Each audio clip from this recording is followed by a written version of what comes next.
We must stop them. The world will follow after them. I need that book.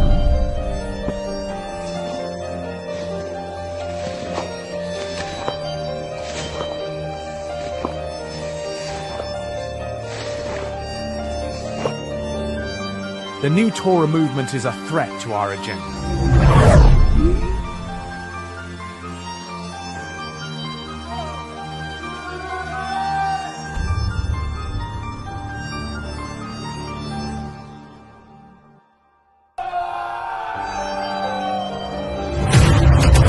They ain't here to buy no mandingo.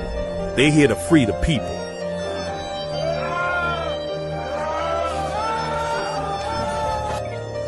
I saw them with a Torah.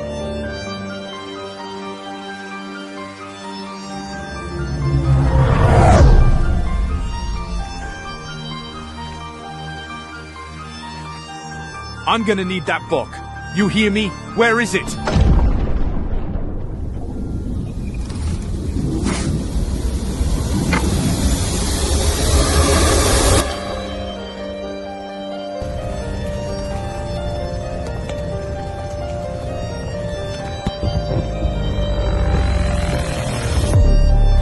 Torah is within you, my son, where man cannot corrupt or destroy.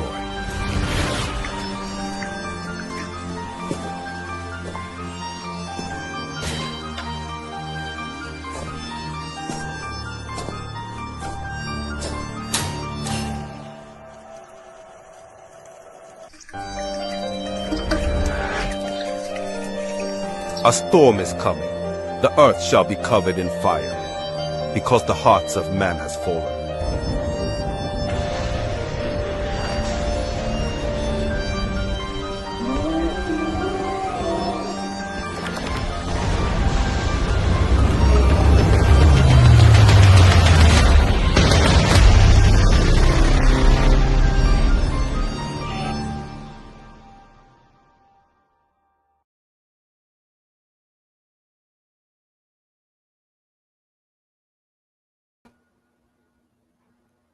Shalom, shalom, shalom, family, peace and blessings.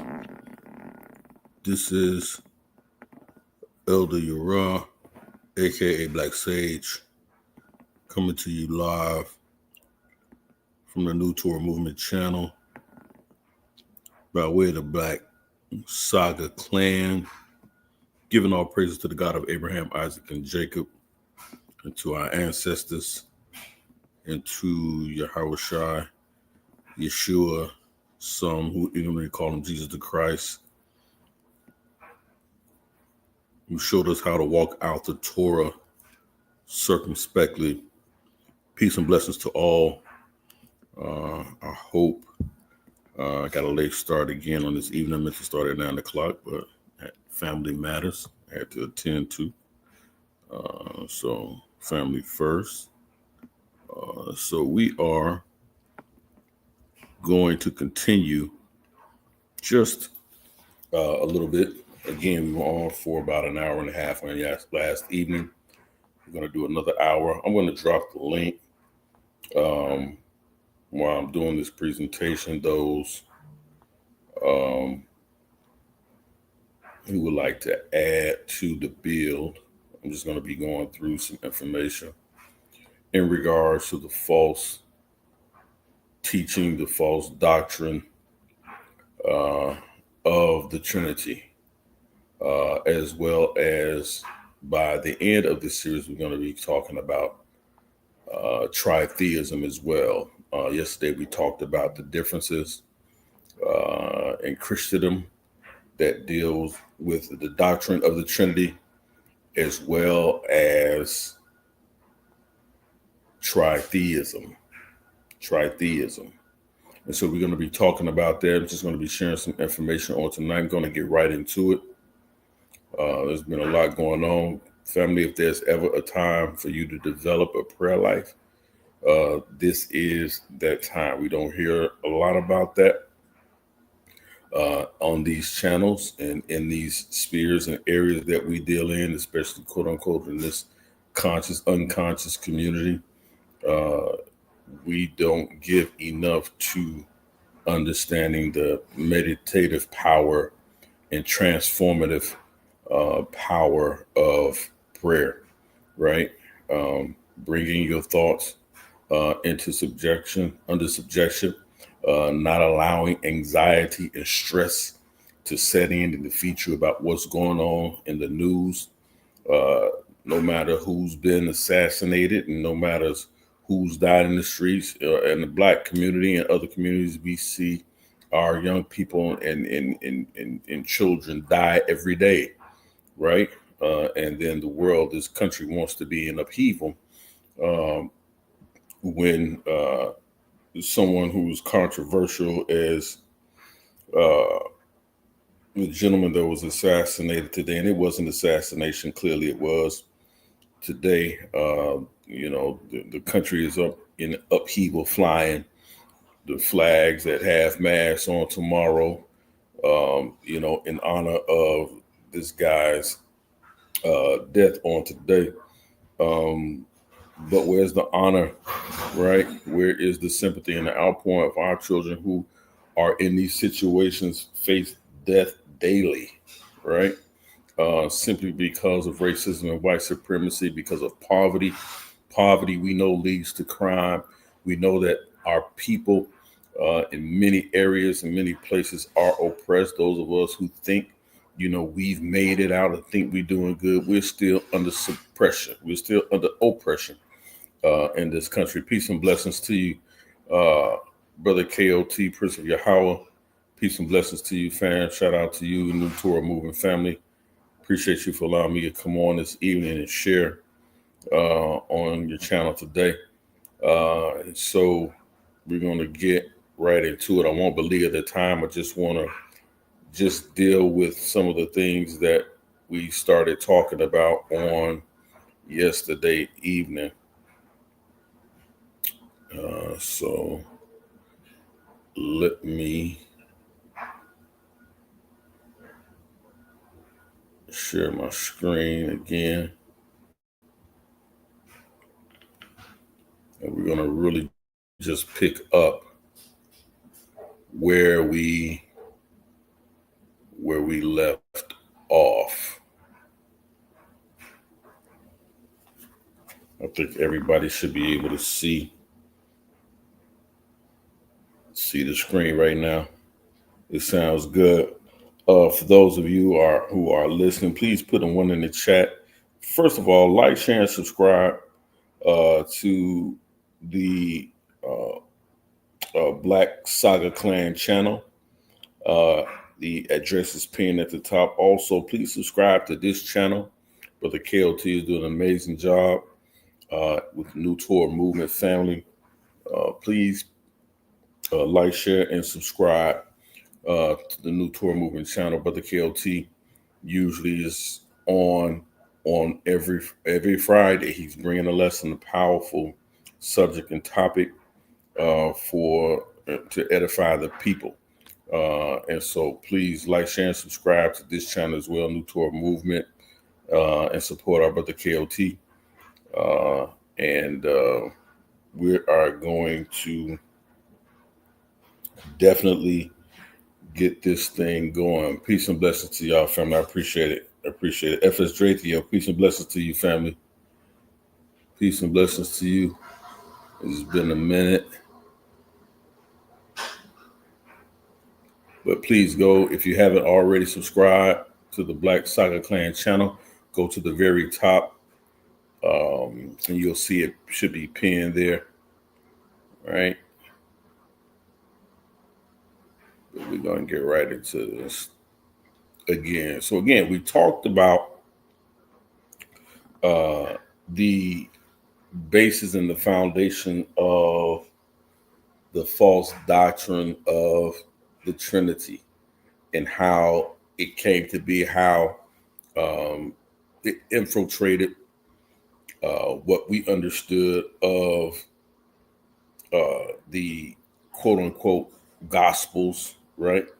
And the anachronistic writings of things being written back into those texts, right? Especially in the King James Version that was not originally there in the 1529, 1539, 1561, the editions of the Gospels that we know to be at least 100 years older than the KJV, those King James versions, whether it be the 1609, 1611, or 1614 versions of the KJV. We know that there are older Bibles or bibliographies that make sort of completely different allusions to the fact whether or not a triune God existed in the scriptures, or whether or not Jesus was God, and different things like that. So we're going to be talking about, or was he considered God? So we're going to be talking about these different things, and it's important to do that because that goes to the heart of whether or not the Trinity origins are found in the Bible, and that is a direct quote of the topic that I will be debating on the House of Conscience on the HOK side of the studios against our brother who's a Christian pastor, Pastor Reginald, who believes in the doctrine of the Trinity. And so we're going to be going in the ring, tearing down those things that are not of the Most High Yah, right? And they were created only to deceive his people. And so we're just going to go in on this. I mentioned this historian on yesterday, Edward Gibbon, right? And he talks about, he wrote extensively on some of the histories of Rome, of the Roman Empire, especially during the first century, well into the second century. He also wrote this particular work here, A History of Christianity. The history of Christianity, its formulation, how it began, and it's important to understand this because it is the formulation of the Trinitarian doctrine or the triune doctrine. It is the formulation of that belief that some have attributed to the destruction of Rome itself, right? Based on this newfound religion that was created, or this high deception, right? That somehow Jesus, God, and the Holy Spirit are one, right? That they're one being, right? So we're just going to go into a little bit. We're going to see what Edward Gibbon says, right? In his work, The History of Christianity. It says Edward Gibbon was a British essayist, historian, and politician. His most important work, The History of the Decline and Fall of the Roman Empire, published in 6 volumes between 1776 and 1789, is known for the quality and irony of its prose, its use of primary sources. And that's key when we're studying these particular writings in these works, right? The use of primary sources, right? Not secondary sources, not tutelary sources. I know I'm mispronouncing that. But sources that lack some type of credibility, right? But these primary sources, right? And its polemic, right? Criticisms of organized religion, right? And so he writes in The History of Christianity. You can actually Google this. It's on Google Books. You can actually Google this and download it and read it at your leisure. It's important that you do. It will open up your understanding, right? And so going into this particular work, The History of Christianity, let's see what he actually begins to say, right? In the same book, and this is the excerpt from the page. This is a photocopy of the page of the book right here, right? But I bought out the actual quote here from the page that you see here, right? I actually bought out the quote here and placed it down here so it's easier for you guys to read it.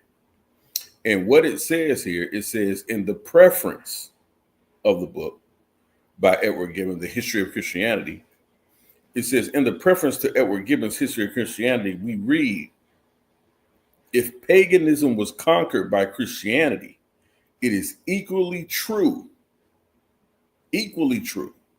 that Christianity was corrupted by paganism.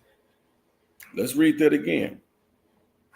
And this is this is Edward Gibbon, The History of Christianity. He says in the preface to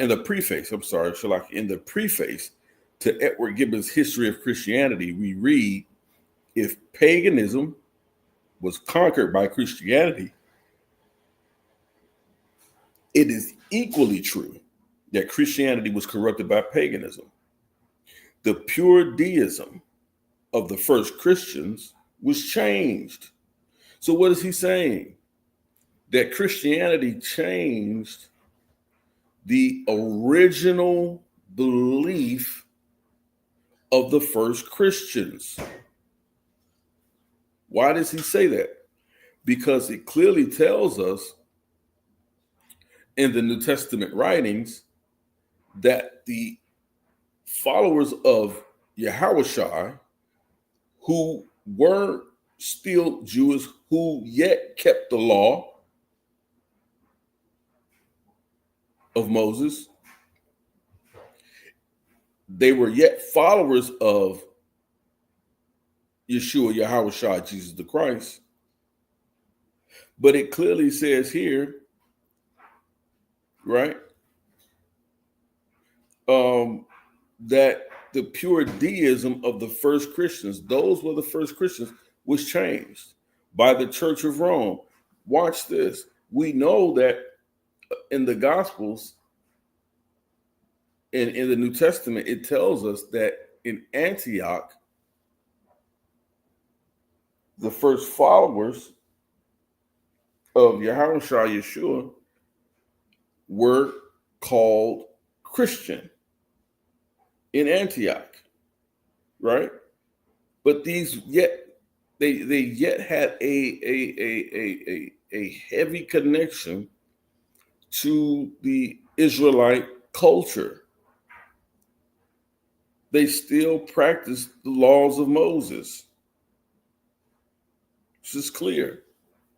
He says, but the pure deism, or the belief in the God, or the God concept of the first Christians was changed by the Church of Rome into, watch this, the incomprehensible dogma of the Trinity.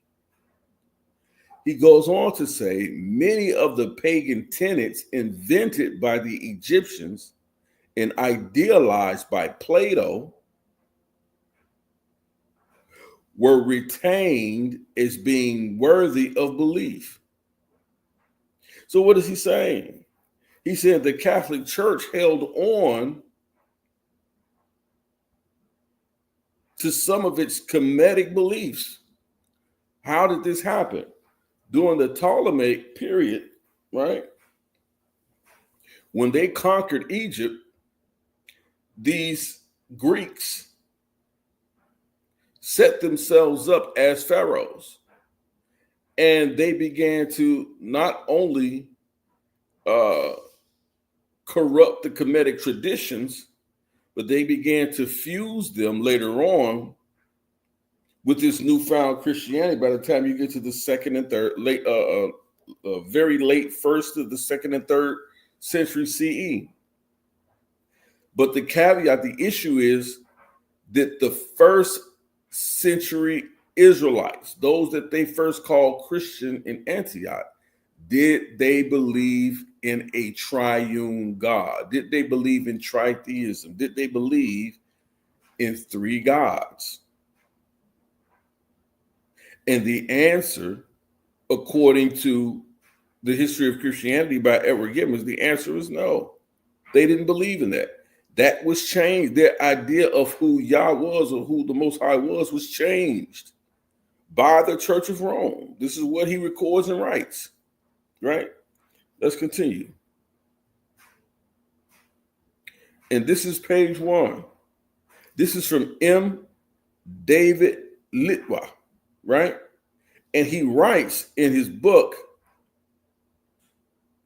Iesus Deus, right? Iesus Deus.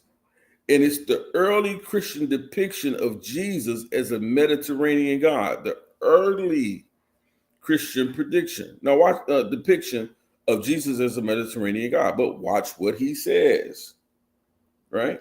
Listen to what he says. He says, the topic of this study is how early Christians imagined, constructed, and promoted Jesus as a deity in their literature from the 1st to the 3rd century CE. My line of inquiry focuses on how Greco-Roman conceptions of divinity informed this construction. It is my contention that early Christians creatively applied to Jesus traits of divinity that were prevalent and commonly recognized in ancient Mediterranean culture. They began to create this fake Jesus. I do believe Jesus was a real person that walked the face of the earth. But the Jesus that we read about often, or that we hear about often, is made up of these concepts that Israelites, I believe, and Jews at the time, needed something to combat Greco-Roman mythology. The old way, right, or those who simply followed the Torah or the Hebrew Bible, they were not appealing to certain masses. So what had to happen, right? What had to happen? You had to start to now create this character, this all-knowing character, this all-powerful character.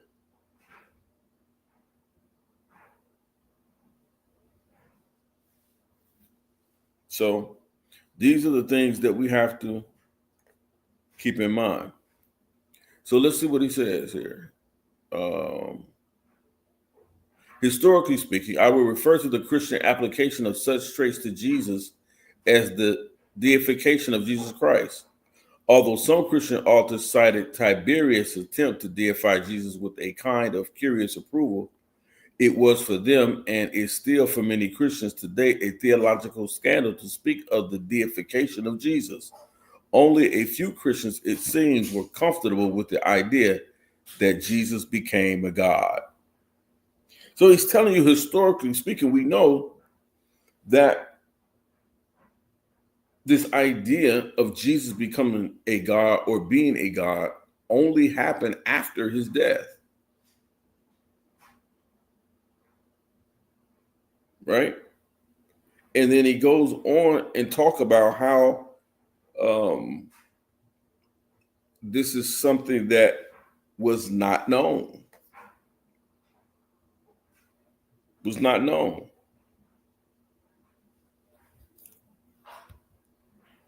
Let's continue.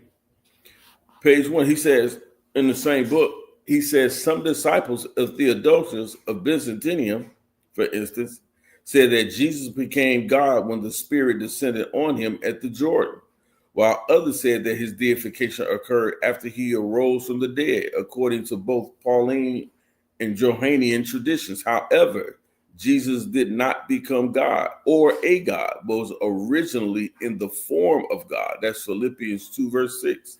And in the beginning with God and a God himself, right? John 1 and 1, right? Let's continue. Same book. He also quotes Celsus. According to Celsus, an early critic of Christianity, Christians did not view as gods figures like Hercules, and Dionysus, since they had once been men. This is Celsus, book 3, section 22. Origen, his opponent, does not disagree. Christ, insofar as he is the Word incarnate, never transitioned from human to God. Although in one of her oracles, Hecate, a popular goddess associated with night and magic, once declared that Jesus' soul became immortal or deified after his death. Later Christian theologians pointedly rejected this idea. So you see, as we continue to go back, we start to see what the historians of the times are saying, those who are closely related to him, right? And what you see is no basis for Trinitarian belief. None at all.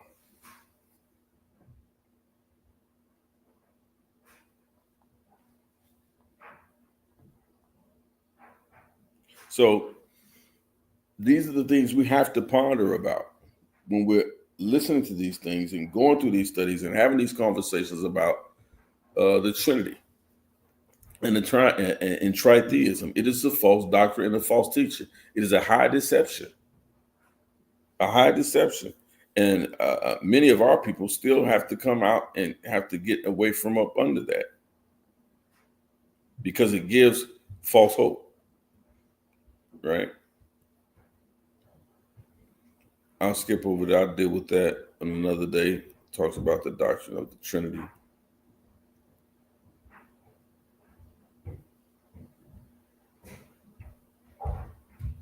So here we go. I got a little delay, I think. So Dr. Thomas Gaston, PhD, he has a doctorate of theology at Oxford University. Let's see what he says, right? Here's just a little background on what he does so people can get familiar with him, right? Look him up, but let's look at what he says. He goes in and he begins to break down Philippians chapter 2, verse 6. And why is this important? Because this is where many Christians go to show where Yeshua, Yahushua, Jesus Christ, sort of in a backwards way, equals himself to God, but yet is not God, right? And so here it is in Greek, right? And we're talking about these two words, hos and morphe, theo, right? Hyperchon, uch hypegamon, hegestato, sato, to or tau, inai, isa, theo, right? And so it says in his Philippians chapter 2, Jesus is not God. Dr. Tom Gaston says this, right? And there's a video. He says this at the 3-minute mark. He said, had Paul meant to say that Jesus was God or was a God, he would have had a very simple way of doing so. That's not a difficult thing to say in Greek. So the fact that he doesn't use those words makes it very unlikely that that's what he means. If Paul had wanted to say Jesus was God in Philippians chapter 2, verse 6, straightforwardly, he could have said so. Instead, he adds the words form, as in form of God. Right? We read this last part. It says, instead, what Paul says is that Jesus was in the form of God. The word that he uses is morphe, which is most commonly used in reference to outward appearance rather than essence or being. Right? And we can see this in Mark chapter 16, verse 12, right? But let's go a little bit into what he's actually saying here, right? He says, Gaston also continues, he says, if Paul meant to be talking about Jesus' nature, saying that Jesus had the nature of God, again, he would have used other words. Look at this passage from Galatians chapter 4, verse 8, where Paul talks about the nature of God. He says, he uses the Greek word physis for nature. And again, when you look at the verse for 2 Peter 1 and 8, it talks about participating in the divine nature. And again, the Greek word is physis. So had Paul wanted to say Jesus had divine nature, there are other words he could have used to say that, right? It's just simple reading and deduction. Let me get down to some other stuff I'm going to skip over, right?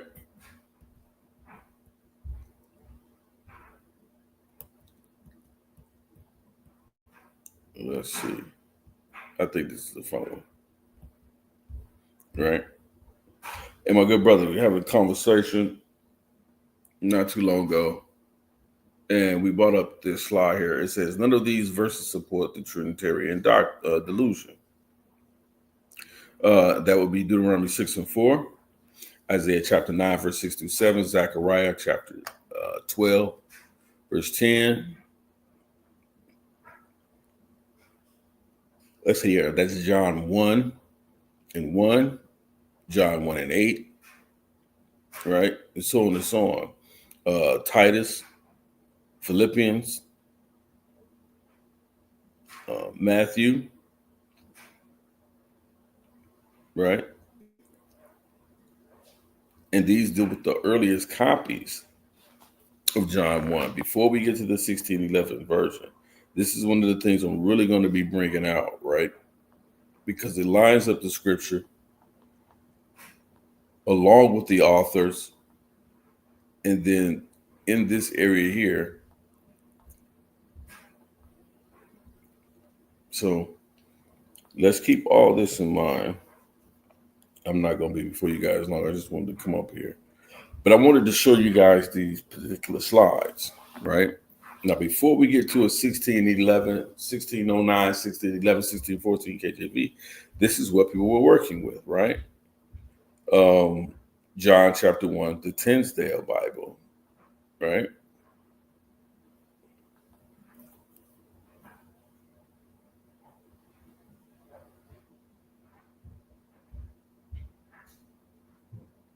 I got a little delay here. But here we see here, John 1 and 1, and this is the Tyndale Bible, published in 1540. It says the first page of the gospel of John from the New Testament of William H. Tyndale, published in 1526, the first English translation of the New Testament from the original languages, right?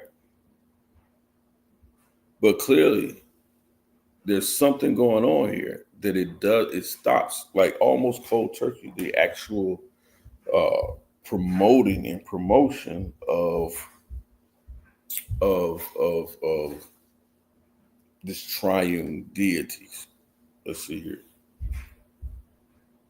It says the Great Bible, that's 1538 to 1539, was the first authorized edition of the Bible in English, authorized by King Henry VIII of England to be read aloud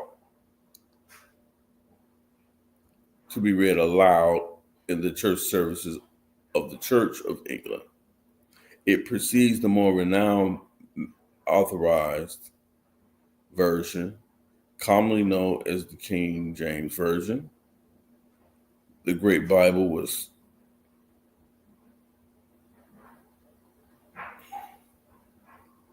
let's see here. I'm having difficulties on my. I think you guys can see it well, but I'm having some difficulties on my end here. It says, the Great Bible was prepared by Miles Coverdale, working under commission of Thomas Cromwell. Thomas Cromwell is an interesting character. I'm gonna have to do a breakdown of Thomas Cromwell so we can really talk about the things that he was involved in, right? And as you can see, there's still no mention of the triune or the Trinity in these parts, and it's not even implied, as they like to say. So I just wanted to come on and share just a little bit of that information. I'm not going to hold long. I just wanted to come on and share that really quickly, because I wanted to get through some spaces on this and just show you guys just the fundamentals of it.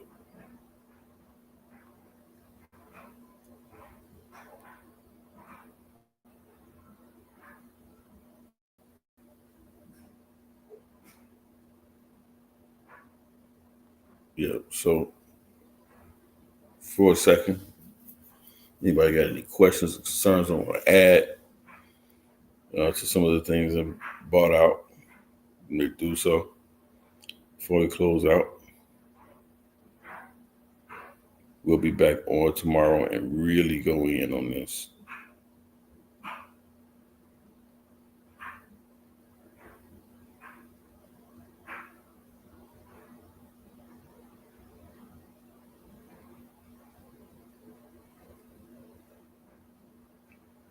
Just waiting for a few people. They want to come in and ask questions. If not, we just want to close it. Just wanted to come on and share a few things really briefly. But peace and blessings to y'all, family.